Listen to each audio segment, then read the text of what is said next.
Olá, gente. Eu sou o artista plástico Célio Souza e vim hoje aqui através de um convite da Galeria Samaúma falar sobre artes visuais na questão das artes plásticas, mais precisamente no desenho, né, nas técnicas de desenho. E a Galeria Samaúma ela tem agregado artistas, tem trazido artistas. E a convite nós fizemos a honra de estar hoje aqui, falando do nosso trabalho, que já tem cerca de 25 anos. E nós estamos aqui sendo contemplados pelo edital número 009/2020, Secult Pimpolho Sanches, né, onde o projeto União e Força Cultural está trazendo alguns artistas, palestrantes, para contemplá-lo. E a gente não podia dizer não nesse momento muito peculiar, importante. E a gente hoje veio especificamente falar desse vasto mundo da cultura que é o desenho, né? Desse fantástico mundo que é o desenho artístico, ok? Eu convido vocês agora para a gente participar assistindo uns vídeos sobre as técnicas do lápis de grafite, do carvão vegetal, da tinta nanquim com bico de pena e do lápis dermatográfico, ok? Vem com a gente aí, vamos lá.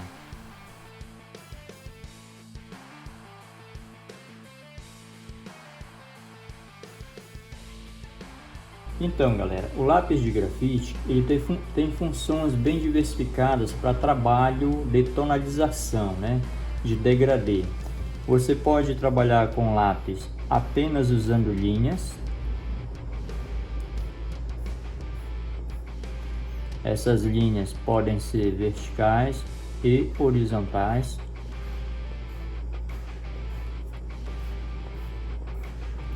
Como a gente está usando aqui um lápis 8B, ele tem linhas bem avantajadas, né? Bem grossas.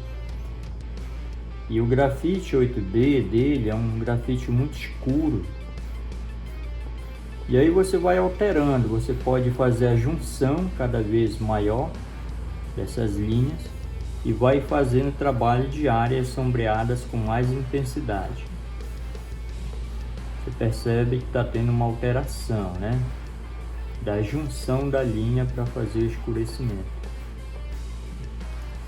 Você pode usar circunferências,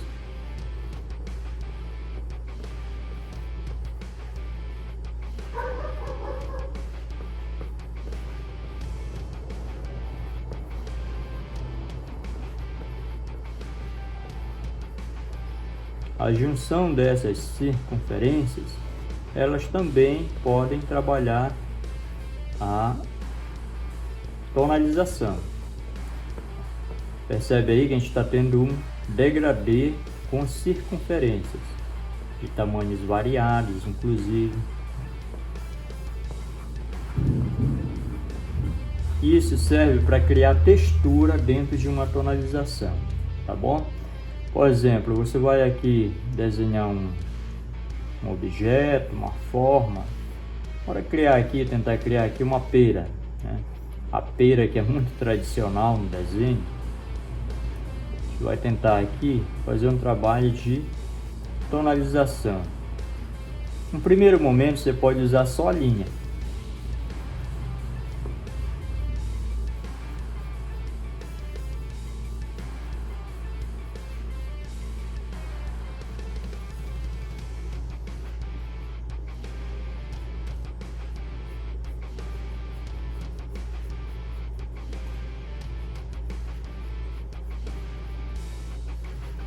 Mudança de variação, de posição, de inclinação, de forma da linha.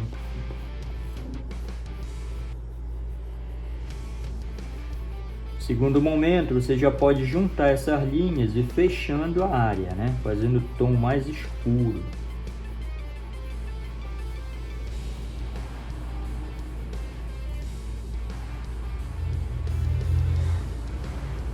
Aí você tem uma tonalização com rachuras ou achura.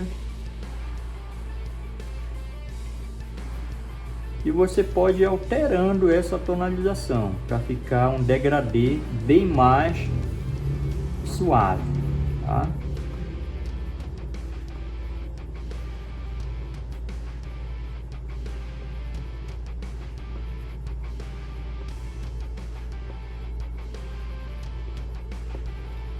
O que vai escurecer ou clarear um elemento, um desenho, uma perspectiva, um objeto, uma fruta, é o uso constante do lápis, ou mais pressionado ou menos pressionado, sem muita interrupção. Isto é uma técnica. Só achuras você consegue fazer uma boa imagem. Achuras ou achuras. Você pode se utilizar de um algodão, né?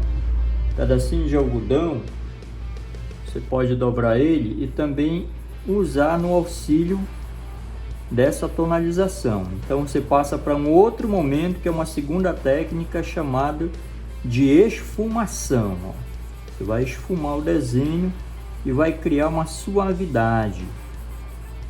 Esse aqui é mais usado para desenho realista, onde a sombra fica super suave e você dá uma impressão de real mesmo da forma, tá?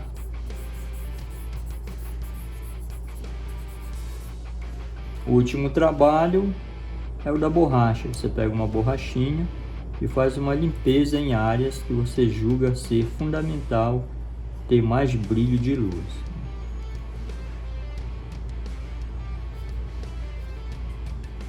Ok? Então aí a gente viu um trabalho pouco com o lápis de grafite. Vamos passar para a próxima técnica.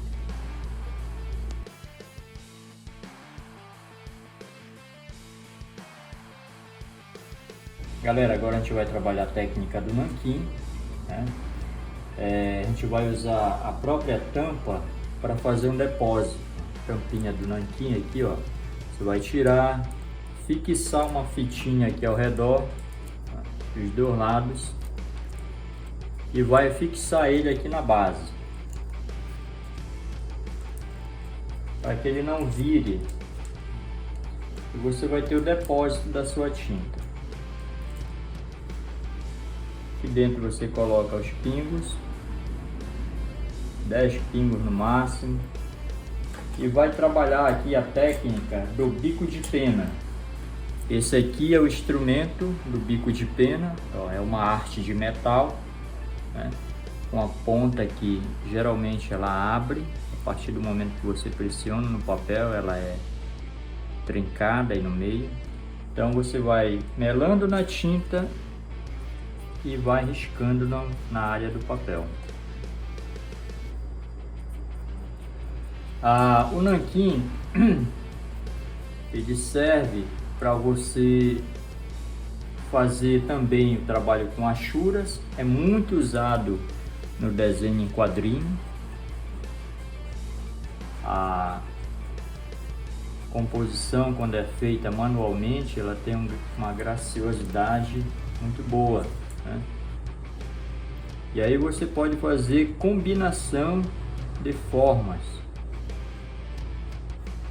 Isso vai criando uma espécie de textura da imagem. Geralmente o traço ele deve obedecer vindo de cima para baixo.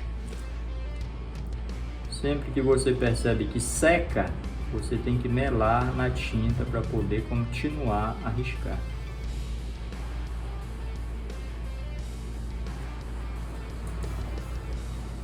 Então existem muitas possibilidades com o nanquim. Pequenas circunferências, ou a tentativa, né, de circunferências.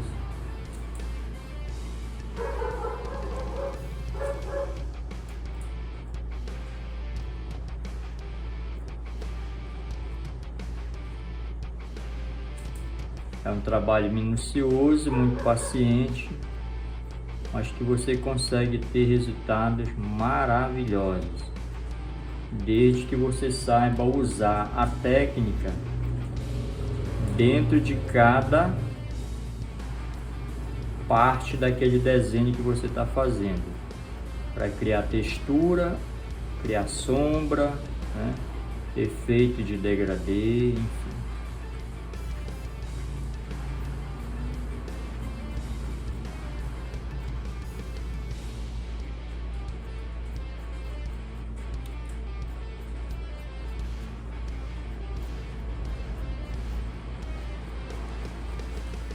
É uma questão de como você está utilizando o instrumento, as possibilidades. Então aqui a gente criou já 4 texturas com nanquim, tá? Isso aqui é o suficiente. Com esses 4 tipos de textura, você cria muita coisa dentro de um desenho. Lembrando que o traço ele pode ser fino, mas ele pode ser também mais grosso. Como a ponta é rachadinha ao meio, você cria ali efeitos maravilhosos.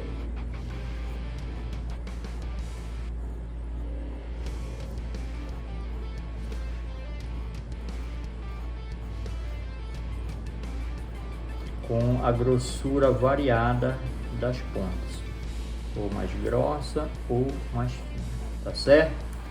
Então aqui é para mostrar basicamente como se usa o instrumento, o nanquim e a pena. É isso aí, um abraço.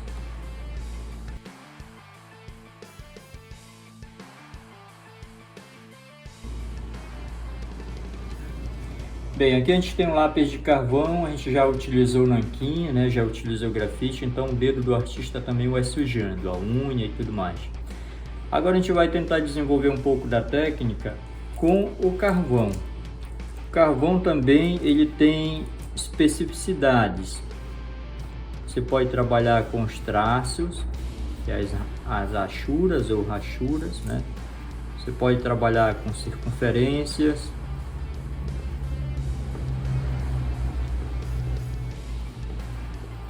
variando a pressão. Você pode trabalhar com interrupção de traços pequenos e médios, mais fracos e mais escuros.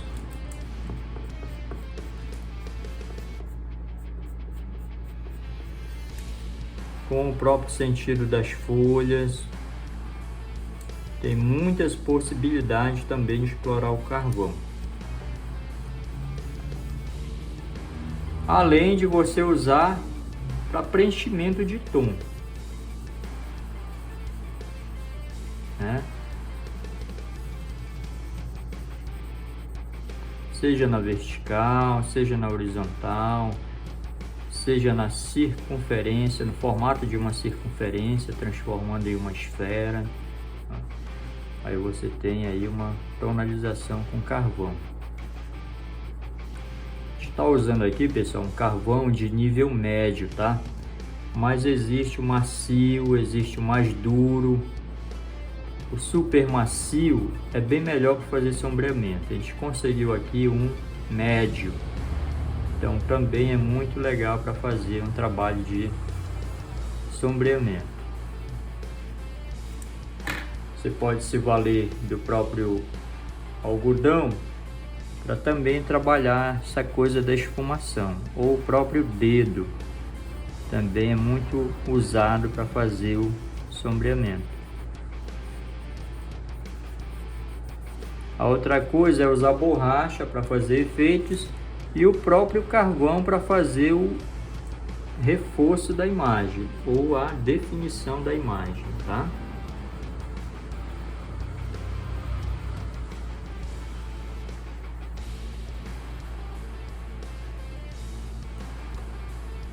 Não tem muito mistério, é pegar um instrumento e começar a riscar, descobrir as possibilidades.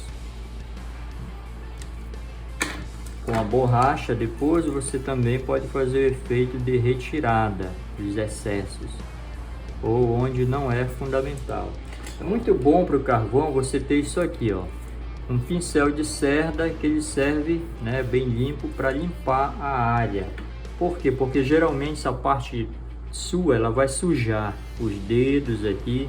Então é correto que você utilize um papel para repousar a mão ou uma luva de desenhista, que cobre apenas essa área da mão, tá? Você escolhe o mecanismo e usa. O papel é muito simples, prático e barato, né? Você não precisa pagar caro. Já uma luva é um pouco mais caro, luva para desenhista. Então o carvão ele é maravilhoso, desde que você saiba explorar, você consegue efeitos ótimos, maravilhosos. Vai tentar aqui registrar um desenho de uma boca, seria mais ou menos isso.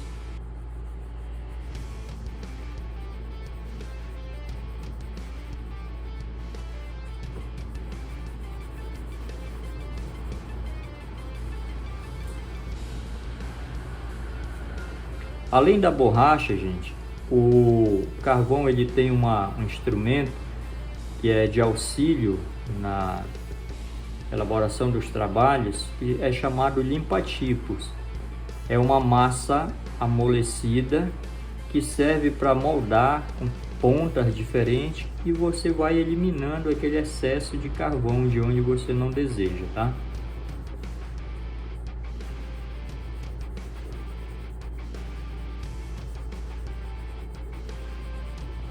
Geralmente o papel muito liso, ele também não dá uma boa aderência do carvão.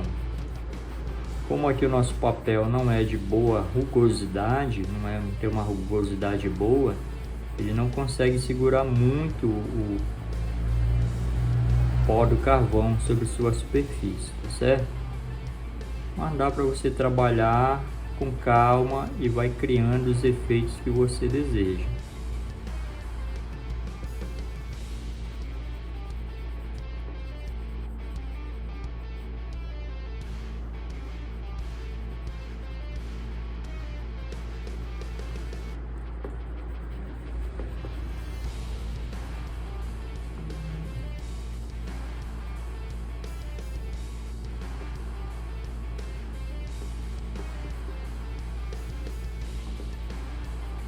É um trabalho que exige muita paciência e os instrumentos sempre à mão. O algodão, o limpa-tipos, própria borracha. E aí você vai criando os efeitos que você deseja, até chegar no escurecimento desejado ou no clareamento desejado, tá certo?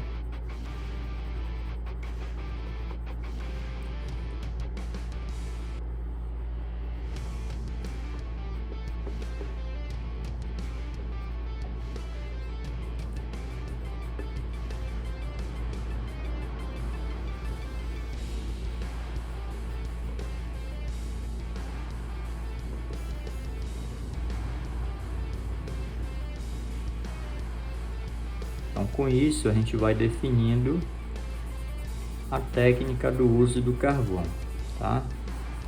O próprio dedo do artista, ó, é usado como esfumador.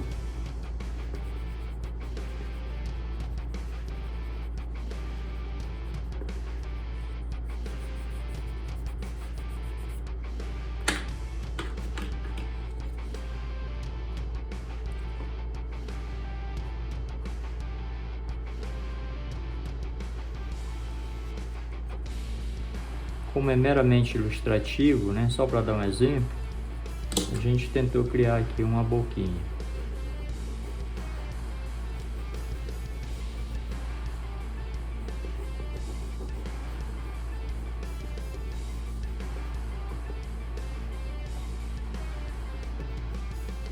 Ok?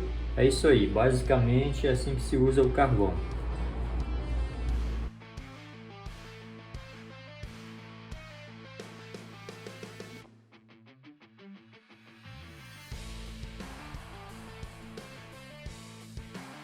Galera, aqui a gente tem a técnica do dermatográfico, ou lápis dermatográfico. É um lápis que possui um corpo de papel, ele não é madeira, tá? Corpo de papel, e vem essa linha em todos eles, ó. Essa linha, na verdade, digamos que seja o abridor de lata dele, popularmente dito, né? Você vai puxar aqui em média meio centímetro, ó, rasgou aqui, ó, tá vendo? E esse meio centímetro é o suficiente para fazer uma ponta. Você vai esbrocar aqui a ponta do papel, ó, e ele libera fitas de aproximadamente meio centímetro. Então esse lápis ele é apontado assim, maravilhoso, não? E aqui você tem a ponta do vermelho, ponta do azul, ó, e a ponta do laranja. Só de fazer a ponta já é uma arte, né?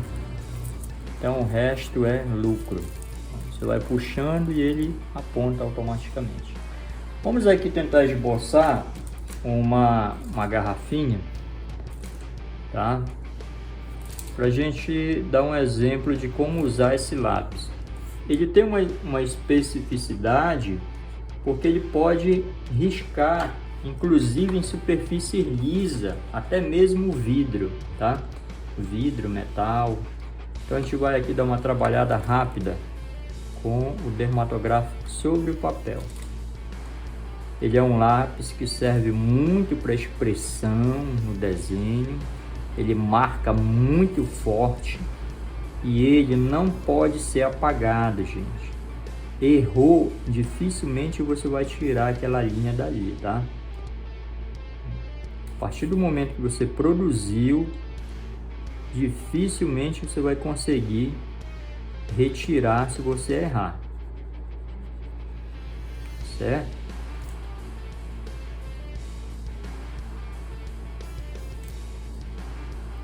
Então você pode também criar efeitos maravilhosos usando dermatográfico. Ele serve muito para trabalhar essa coisa do degradê, da mudança do escuro para o claro e do claro para o escuro.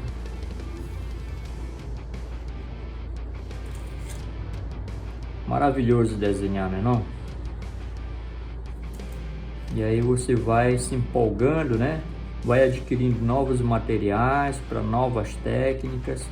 Pessoal, existe aí uma vastidão, né, de, como dizem os antigos, é muito vasto esse campo das artes plásticas, a área da pintura, do desenho. Então, sempre procure pesquisar, ter curiosidade sobre o instrumento, sobre um material, como é que usa, né? Como é que faz. Converse com alguém que domina a técnica para aprender um pouco também. Isso é muito importante, tá? E tem muitos vídeos aí, né? Você vai aí no YouTube, tá cheio de gente ensinando aí usar, como fazer trabalho com aquarela, trabalho com esferográfica, né? A caneta comum.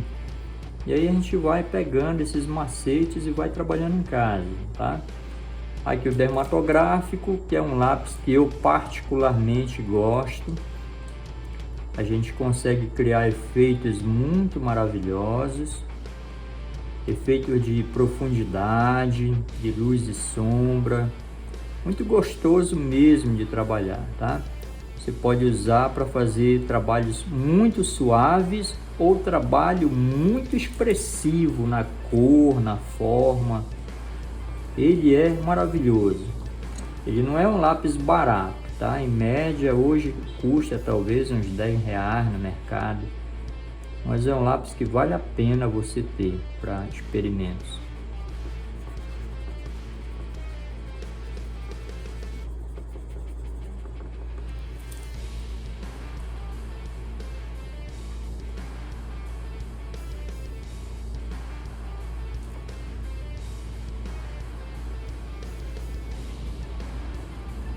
Então aqui você está criando uma sensação de uma vasilha de vidro, né? Provavelmente um potinho de vidro.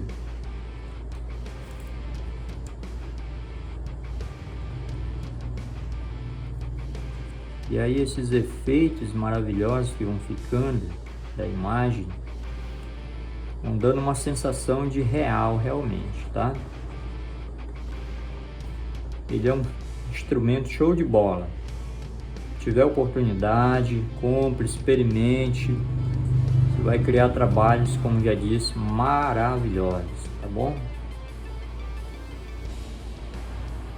dermatográfico, o mágico dermatográfico.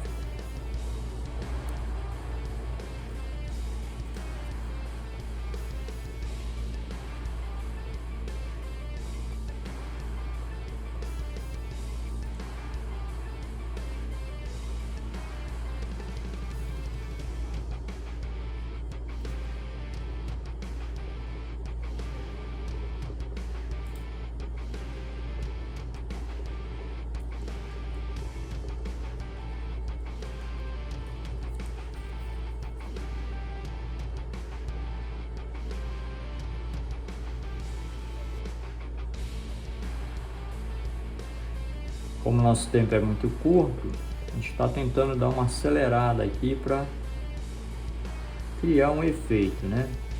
Não existe mágica, tudo isso aqui é desenhado. Então a gente vai fazendo aqui devagar.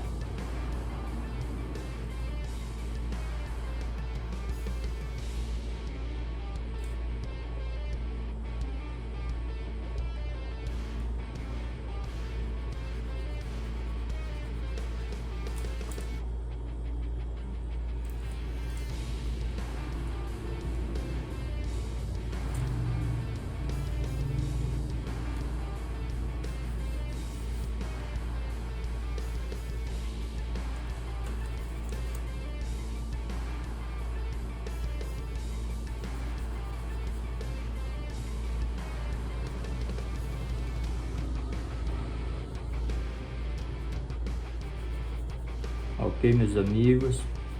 Então aqui a gente trabalhou um pouquinho com lápis dermatográfico, só para a gente ter essa noção das possibilidades, né?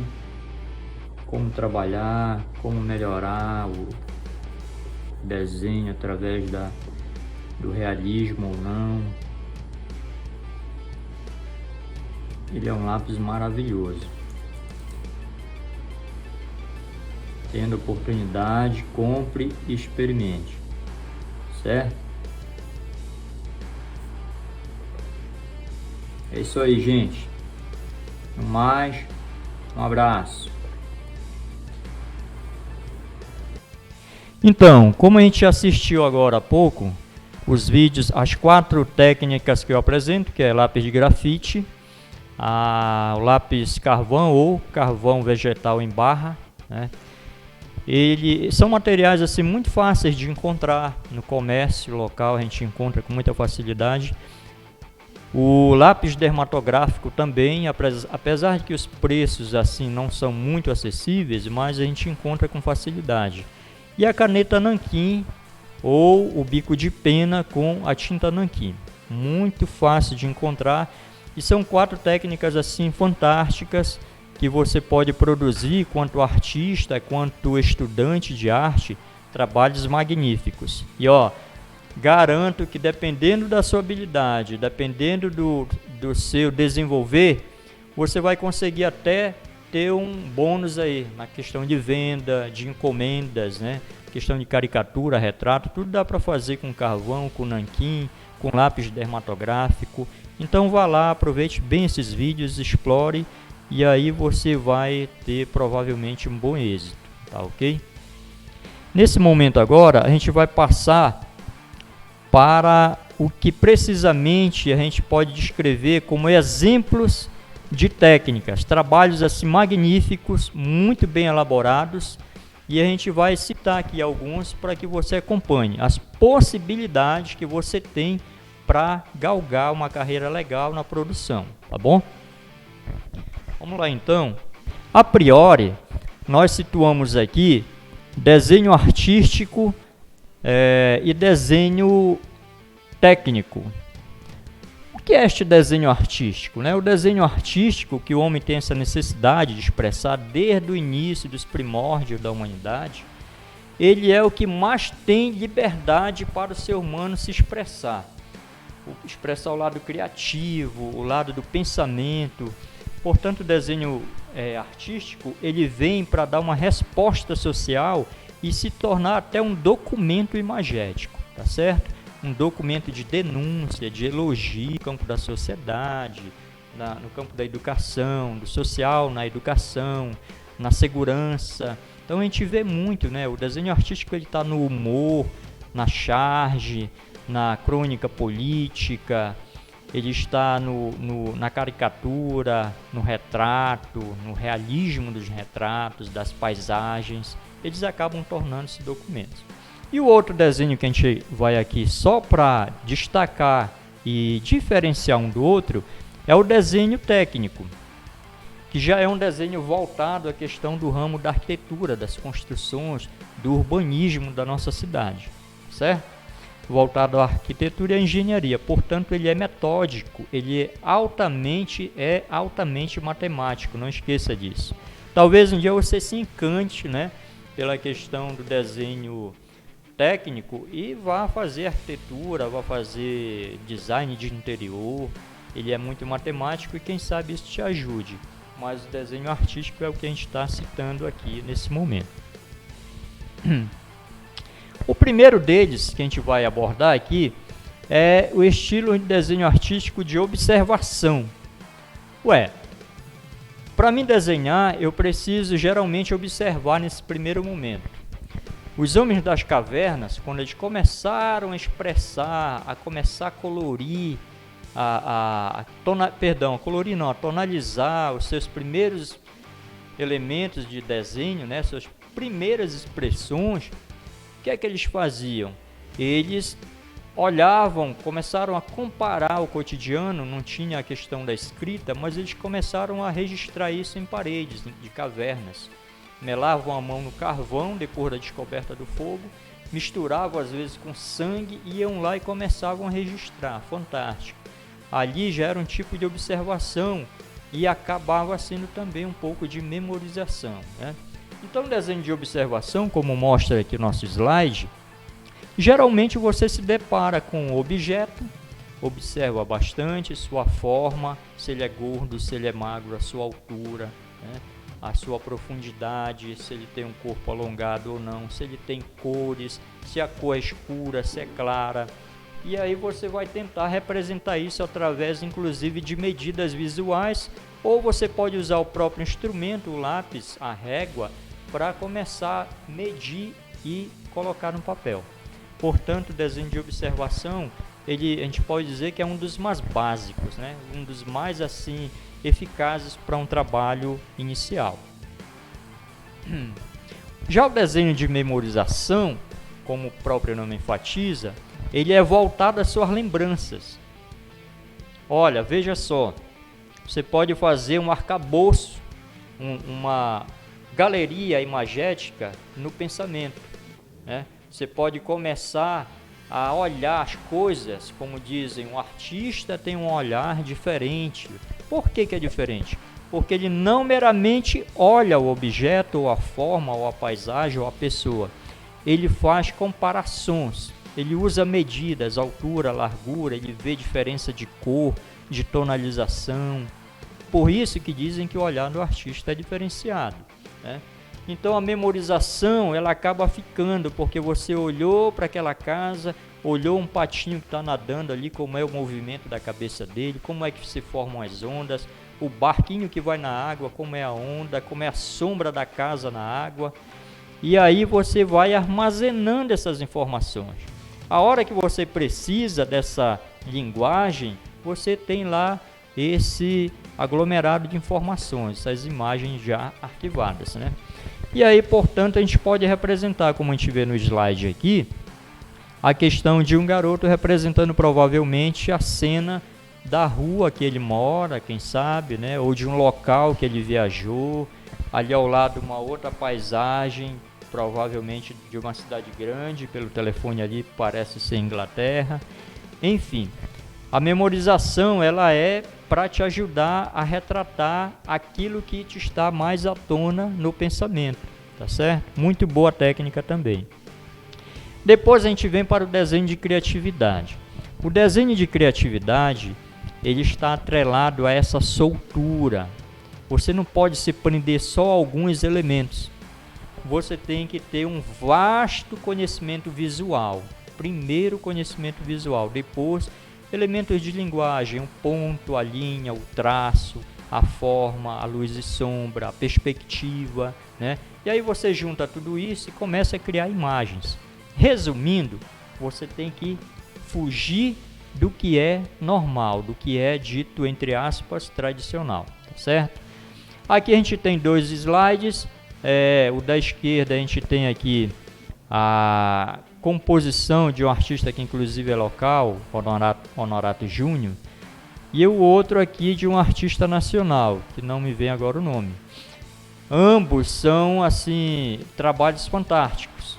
O do Honorato ele usa ali um fundo florado que provavelmente lá naquela imagem original não havia, mas ele colocou usando a arte digital, né? A arte digital ela vem muito auxiliar nesse momento todos os artistas que trabalham com campo visual. E ao lado a gente tem aqui umas formas de espirais que formam, vem compor e formar o cabelo de uma pessoa. A gente sabe que isso aí não é normal, que um cabelo assim não existe, né? A gente poderia dizer então que o desenho criativo ele está ligado ao, entre aspas, surreal, né? Você pode dizer que a criatividade está muito mais voltada a esse lado surreal da criação. Resumindo, é deixar criar asas no teu pensar para você começar a expressar, tá? Fazer as montagens que você deseja. Vem uma outra modalidade que é, digamos assim, mais contemporânea, criada no Japão, né? Ela é uma febre, digamos assim, universal, que é o mangá, desenho japonês chamado mangá. O mangá ele tem características muito peculiares, os olhos esbugalhados, os traços são mais simplificados, muito expressivo em termos de tom claro e escuro, né? O nariz, a boca são minimizadas, às vezes até nem aparece, dependendo da cena, e é muito usada a questão dos balões, dos booms, né? Dessas mensagens com letras e perspectiva, muita perspectiva dentro do mangá. Curioso, né, que para quem sabe, você que está me vendo, está sabendo provavelmente que o mangá ele tem uma leitura diferenciada. Não só é fantástico a arte do desenho mangá, que é muito claro, muito limpo, geralmente é muito feito também em computador, né, CorelDRAW, Photoshop, e a leitura dessa arte desenhada, ela é feita de trás para frente. Não é como um gibi nacional, por exemplo, da Mônica, do Cebolinha, que você vai da frente para trás. Não, o mangá ele é o inverso. Ele começa a ser lido de trás para frente, certo? Essa é a modalidade do mangá. Já outra modalidade que nos agrada muito nesse segmento das técnicas do desenho é a modalidade da caricatura. Aqui a gente vê 2 personagens da cultura nacional, um apresentador e um músico, né? Ali nosso Gilberto Gil e Jô Soares. Fantásticas caricaturas, provavelmente feitas aí em lápis e aquarela e também em desenho digital. Mas elas têm essa capacidade de mostrar a pessoa com exageros. As formas da caricatura, elas são geralmente bastante elevadas, bastante distorcidas da realidade, né? Porém, sem fugir da característica principal daquela pessoa. Você vai ter que olhar e dizer, nossa, é fulano, nossa, é ciclano, né? Nunca deixar a desejar. Então, uma característica muito básica é o exagero de alguma coisa que já é muito exagerada, tipo o nariz, a boca, o olho, uma orelha, ou a minimização de algo que já é muito diminuto, tipo o nariz muito afinado, muito alongado, a boca muito pequenina, a barba muito grande, né?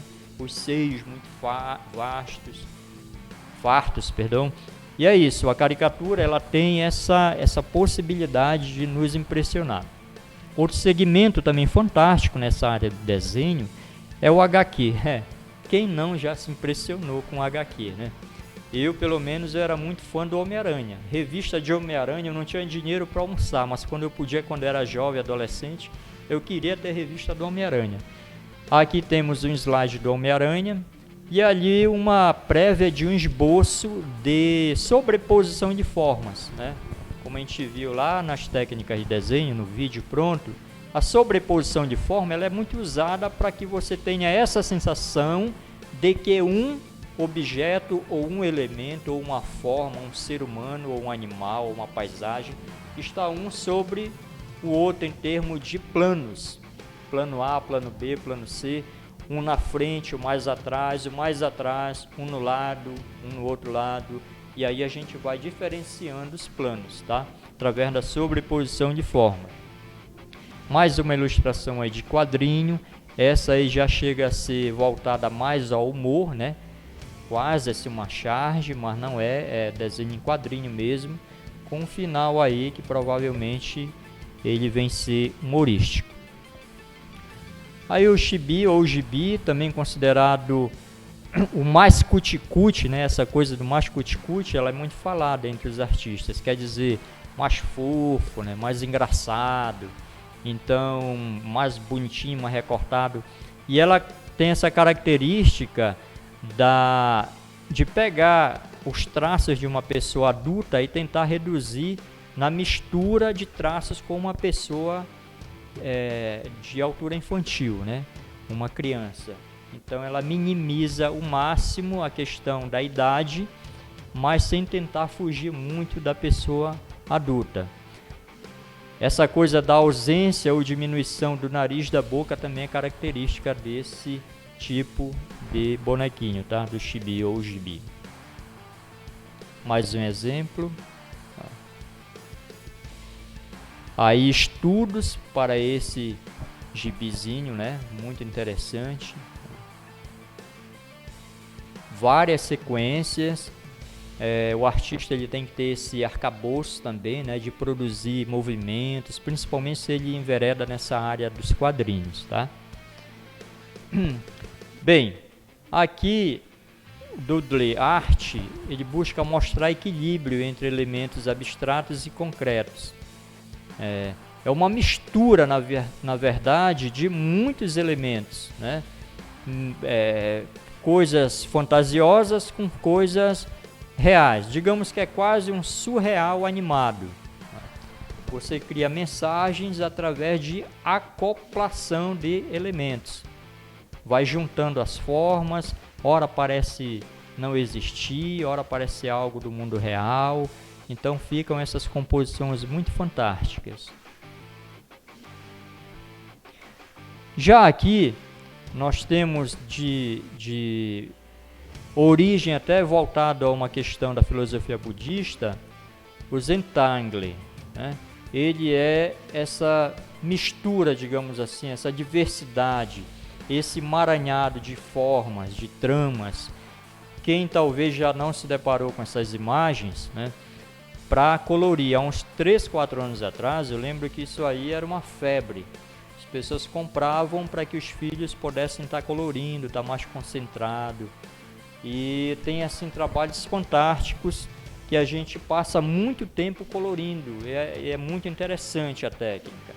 Então ele vai juntando elementos, formas geométricas e vai criando as imagens para que tente impressionar quem veja.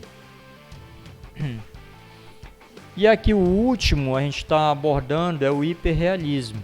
O hiperrealismo, o próprio nome já diz, ele mostra com mais assim evidência os detalhes, as rugas de um rosto, né? As marcas da escama de um peixe com mais eficiência, com mais exatidão. Aqui nós temos trabalhos magníficos feitos com a própria caneta ou lapiseira esferográfica, como dizem, né? Caneta de tinta azul ou de tinta preta ou tinta vermelha, enfim, escolhe a cor e o artista vai trabalhar.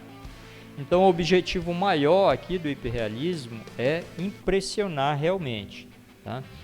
Todos esses trabalhos aqui que a gente está vendo, eles são feitos com lápis de cor ou caneta esferográfica ou o próprio lápis de grafite, tá certo?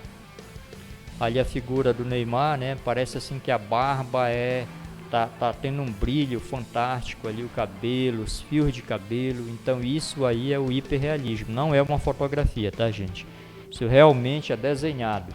Assim como o outro ao lado ali, que a água parece ter sido fotografada naquele momento, mas é feito a lápis, tá? E é isso. A gente então encerra este último elemento, esse penúltimo elemento de técnicas de desenho.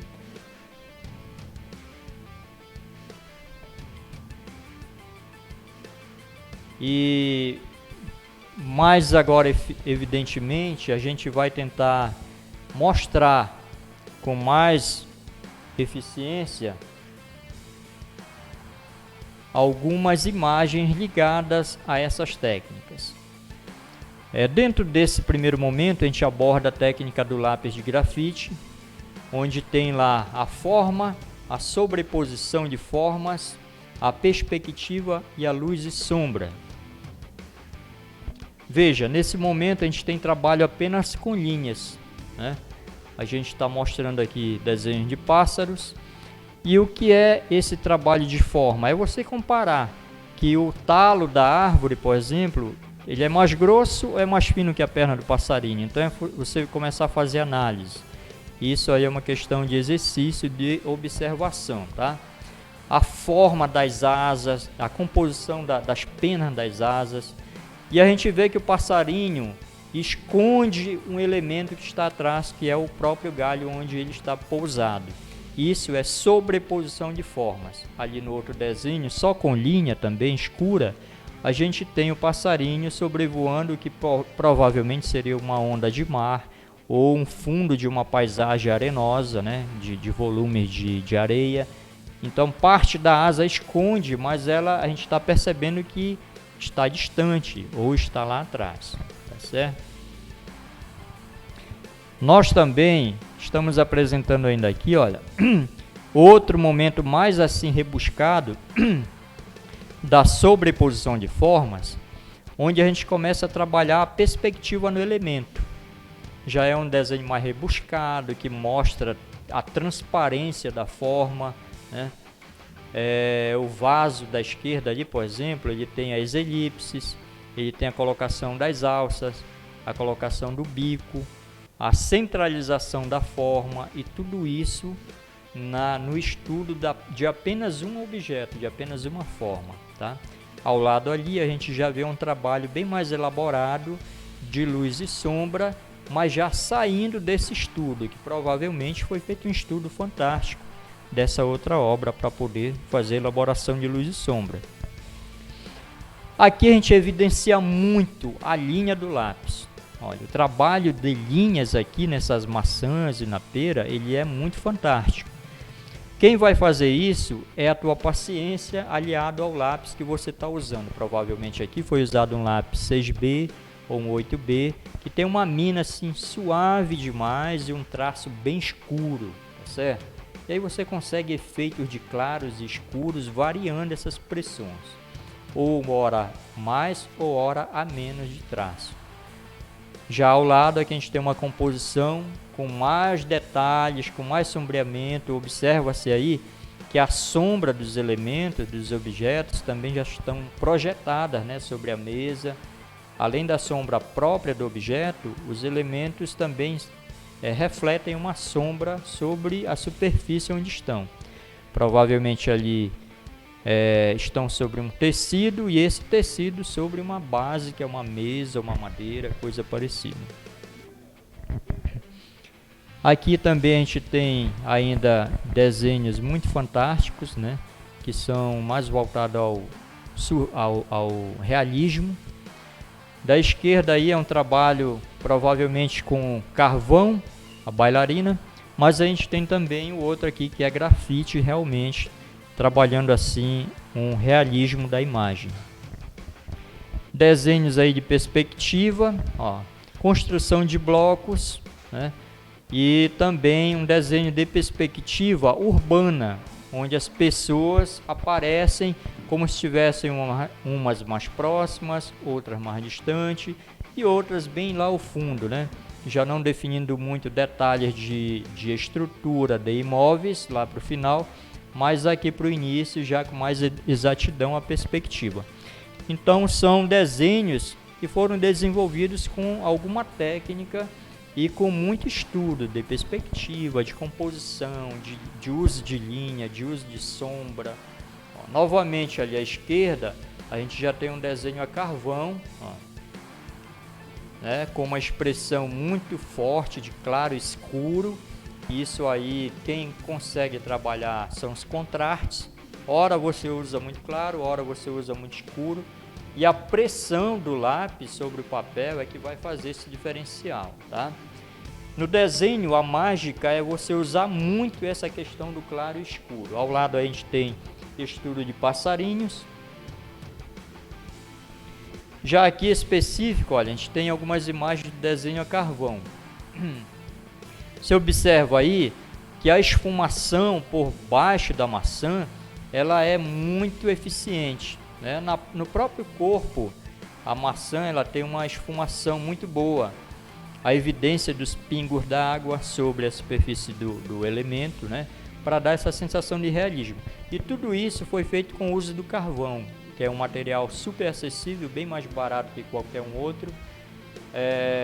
A gente pode até fazer uma experiência de você, na sua casa, pegar um resíduo de carvão de churrasco. Faça isso. Às vezes tem uns pedaços que sobram lá, que eles são super macios e moles demais, então você risca com facilidade. Uma dica importante é você usar um papel rugoso, para que o grafite do carvão, na hora que você risque, ele consiga ter aderência.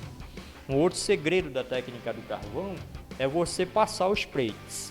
Espirrar um spray para desenho, geralmente é um spray fosco, né?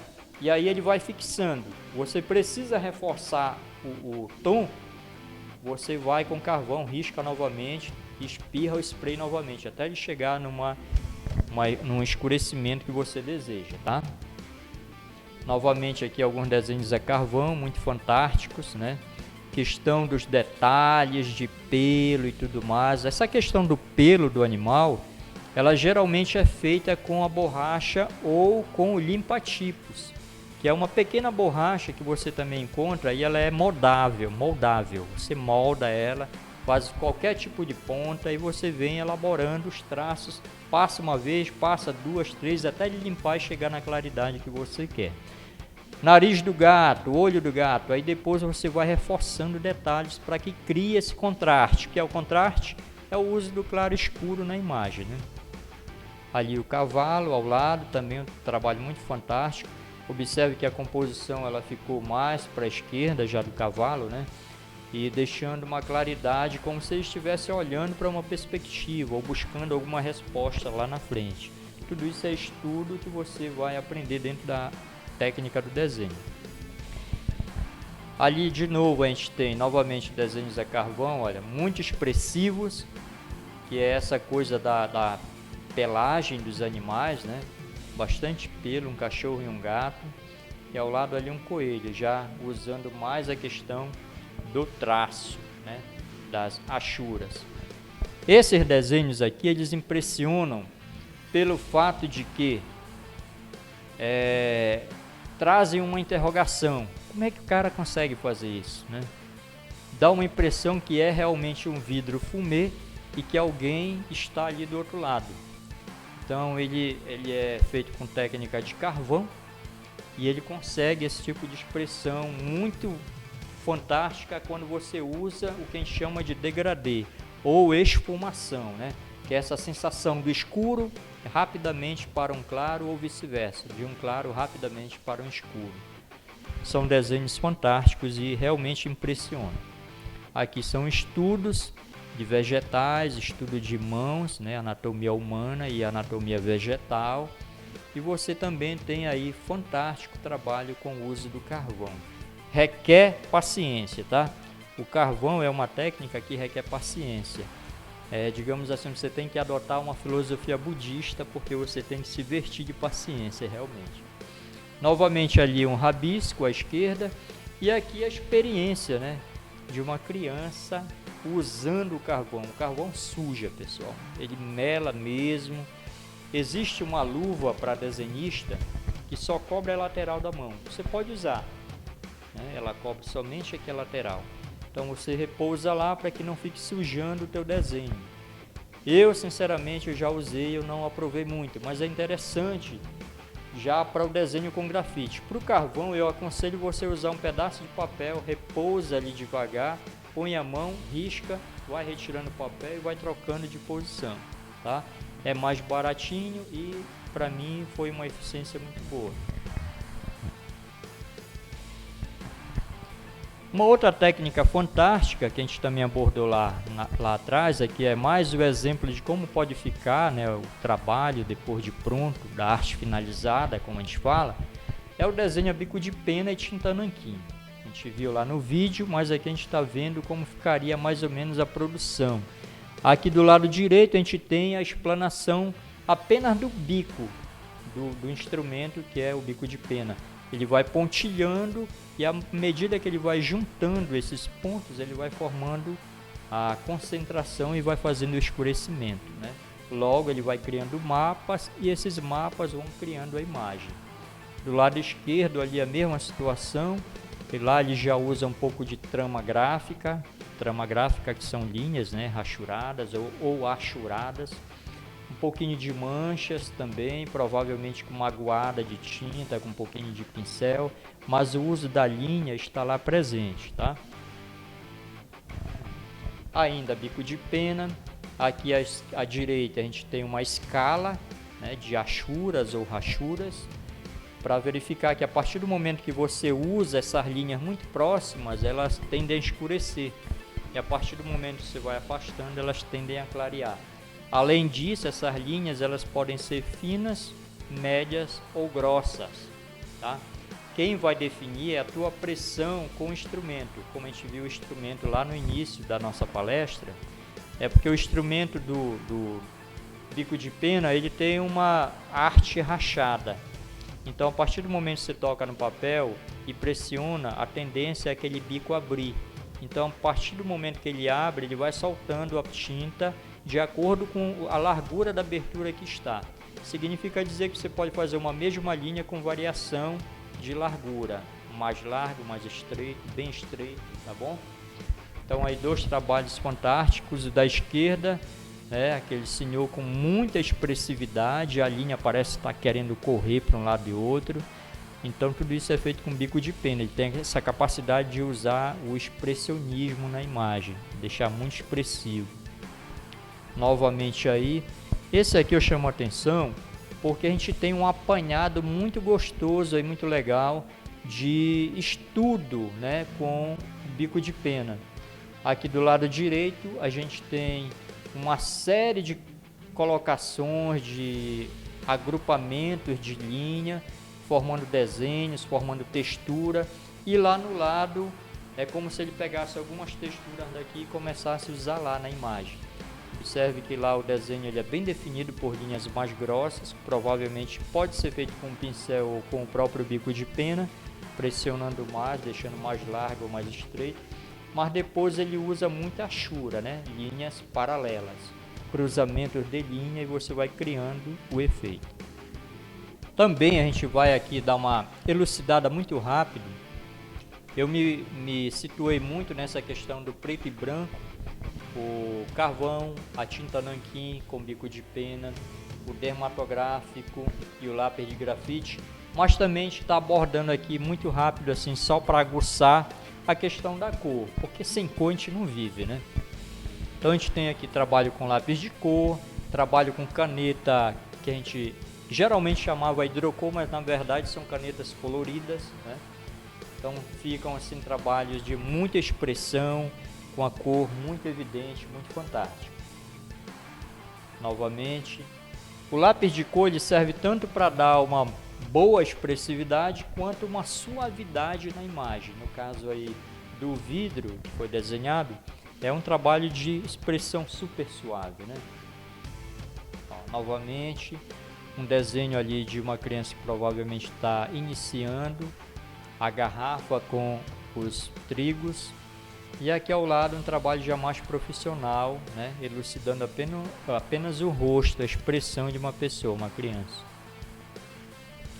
Outro elemento muito bom, que também a gente já viu lá atrás, no início da palestra, é o uso da esferográfica. A esferográfica, ela consegue te dar uma expressividade no desenho muito fantástica, não só para escrever, mas também para desenhar, né? E a gente tem essas possibilidades de explorar muito o claro e escuro com a esferográfica. Aí a gente tem um trabalho realista de uma pessoa e ao lado, né, o detalhe de um copo espirrando água, que pode ser um desenho aí altamente criativo, tá?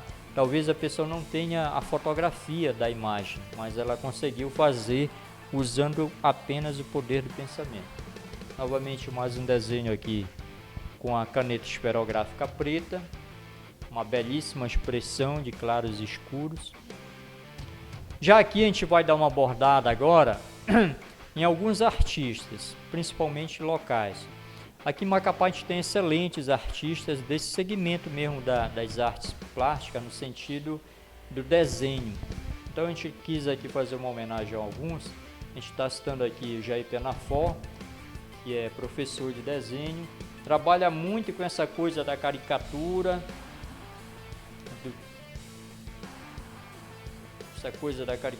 do traço mais assim, voltado ao realismo, né? Porém ainda com boas deformações. Aqui ele faz uma homenagem a algumas pessoas, ali o Raulian, que é lutador de MMA, UFC, aliás. Aqui o nosso Gabigol, ali um trabalho de perspectiva. Então o Jair ele explora muito essa coisa da imagem do desenho com linhas e a questão da caricatura. Aqui a gente tem o Honorato Júnior, que também é uma referência local. É um artista assim muito completo, trabalha muito a questão do gibi, a questão da arte digital também. Esse cara aí é o criador do desenho do Escabussur, né, que é uma revistinha que também fez muito sucesso em Macapá. Então a gente tem excelentes artistas de muito boa qualidade nesse segmento do desenho também. Aqui a ilustração que já foi apresentada, ali ao lado um trabalho com linhas, provavelmente arte digital também, tá? Aqui a gente tem o Ronaldo Jorge da Gama, também é um desenhista, ilustrador. Tem trabalhos assim muito fantásticos com linha, a expressão da linha é muito evidente no trabalho da Gama. A caricatura dele também é muito marcante, tem um ponto assim muito interessante, que é essa coisa do claro escuro, do uso da luz exagerada na imagem.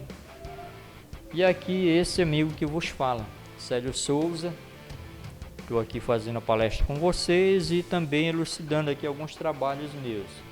Ali uma homenagem ao Mar Abaixo nosso, traço de nanquim, o uso de um pouco de aquarela e também tinta acrílica branca. Aqui um desenho mais voltado ao surreal, né? Onde eu uso também letras, caricatura, desenho a grafite, ali o nosso parque ali da Zaguri, né? O nosso trapiche lá ao fundo, e os mergulhões, é uma homenagem na verdade à frente de Macapá, os mergulhões de Macapá em Revoada ali, tá?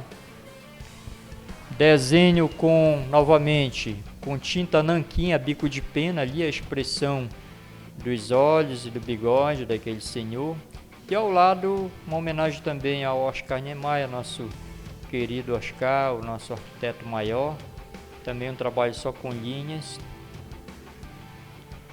Lá à direita, à esquerda, nós temos, aliás, o monumento da Praça da Conceição, a lápis de grafite, né? Esse trabalho ele é um trabalho que não pertence mais ao artista, e denominado Ao Tempo e ao Vento, devido às pipas lá próximo. E ali um trabalho também de caricatura, que aqui e ali a gente também trabalha um pouquinho. É isso, pessoal. Célio Souza, sou artista plástico e acabei de apresentar para vocês aí a nossa palestra sobre as técnicas de desenho e modalidades em geral, ok?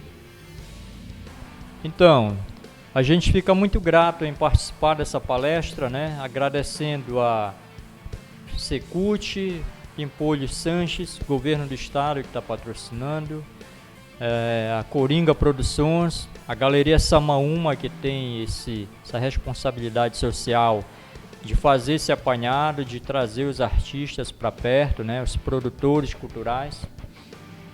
E ficamos gratos, esperamos estar com vocês num outro momento, numa outra oportunidade, para falar desse fantástico mundo que é a questão das artes visuais. Muito obrigado.